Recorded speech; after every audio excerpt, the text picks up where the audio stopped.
اجسام دے رہے ہوں، کبھی تمہارے اعضاء و جوارح دے رہے ہوں، کبھی تمہاری ثابت قدمی دے رہی ہو، اپنے پورے وجود سے تمہیں یہ ثابت کرنا پڑے گا کہ تمہارے اپنا رب ذات واحد کو چنا ہے، اس کے بعد تم اس کے اوپر ثابت قدم رہے ہو۔ اپنے پورے وجود سے تمہیں اس بات کو ثابت کرنا پڑے گا۔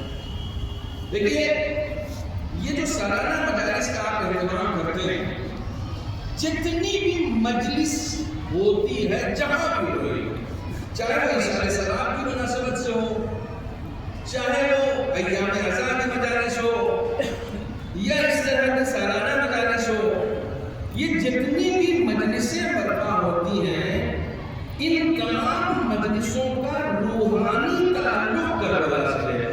تو بچوں بھائیے، میں نے آیت کا ترجمہ کر دیا ہے، اسٹیپ بائی اسٹیپ میں اپنے سفر کو آگے بڑھا رہا ہوں۔ ان تمام مجلسوں کا روحانی سفر جو ہے وہ کربلا سے ہے، ٹھیک ہے؟ سالانہ مجالس، اب یہ مجالس آپ پوچھیں کس کی ہیں؟ کہیں گے امام حسین کی مجلسیں ہیں۔ ہم اپنے باپ کے حصال ثواب کی بھی جو مجلس کرتے ہیں وہ بھی حسین سے مظلوم ہوتے ہیں، کسی اور سے مظلوم نہیں ہوتے۔ یہ اور بات ہے کہ ہم اپنے باپ کے حصال ثواب کے لیے کرتے ہیں، لیکن ہے مجلس حسین، یعنی کہیں نہ کہیں سے اس مجلس کا روحانی تعلق جو ہے وہ کربلا سے، ٹھیک ہے؟ اسٹیپ بائی اسٹیپ میں آگے بڑھنا ہے۔ روحانی تعلق ان مجلسوں کا کربلا سے، یعنی ان مجلسوں میں کیا بیان ہوگا؟ کربلا بیان ہوگا، ٹھیک ہے؟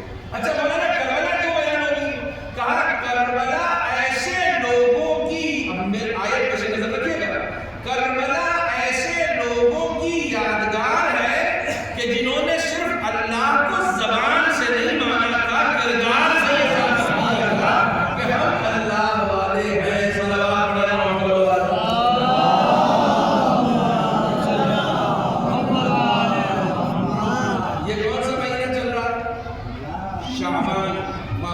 شوال، ٹھیک ہے؟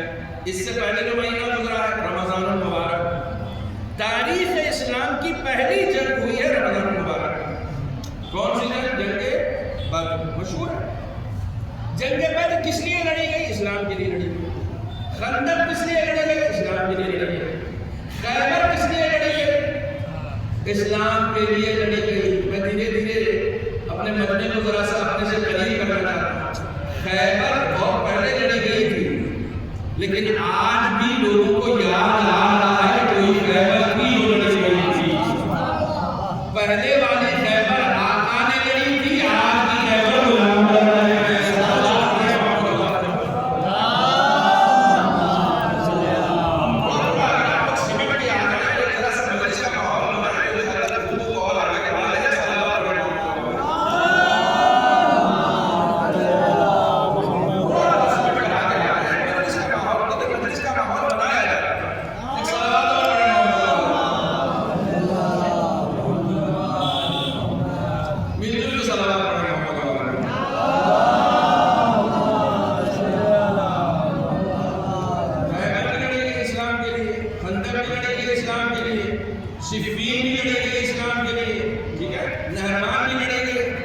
یہ جتنی جنگیں ہوئی ہیں تاریخ اسلام میں رسول اسلام کی زندگی سے لے کر مولا کائنات امام حسن کی زندگی تک، اس سلسلے کی آخری جنگ ہے کربلا۔ توجہ فرمائیے گا، ایک مدت ہو گئی کربلا سنتے سنتے، لیکن آج تک کربلا تشنع تفسیر ہے۔ ایک مدت ہو گئی قرآن پڑھتے پڑھتے، لیکن آج تک قرآن تشنع تفسیر ہے۔ سب سے بڑی تفسیر قرآن مجید کی آیت اللہ حسین محمد حسین طباطبائی نے لکھی تفسیر المیزان، سب سے بڑی قرآن مجید کی تفسیر۔ سنیے، سب سے بڑی تفسیر لکھی گئی تفسیر المیزان، جسے محمد حسین طباطبائی نے لکھی۔ کیا شخصیت تھی، بلند بالا شخصیت تھی۔ آیت اللہ قاضی کے آخری شاگردوں میں تھے یہ۔ انہوں نے اپنے تفسیر کے مقدمے میں لکھا ہے کہ ہر کچھ سال کے بعد قرآن کی تفسیر لکھی جانی چاہیے۔ ہر چند سال کے بعد قرآن کی تفسیر لکھی جانی چاہیے۔ تو ان سے کسی شاگرد نے کہا کہ اتنی بڑی تفسیر آپ نے لکھ دی ہے، اب اس کے بعد بھی قرآن کی تفسیر کی گنجائش بچتی ہے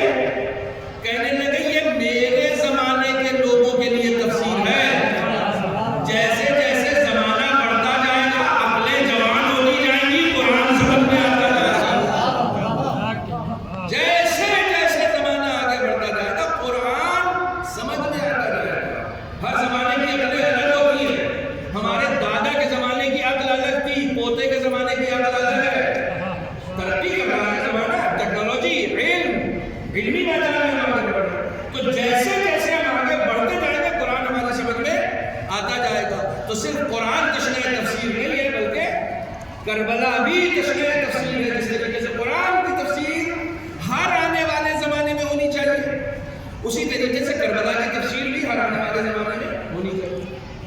یہ ساری جنگیں جو لڑی گئی ہیں یہ سب کے سب اسلام کے لیے ہیں. لیکن اس میں آخری جنگ کربلا کے لیے سالانہ تبلیغی مجالس اس میں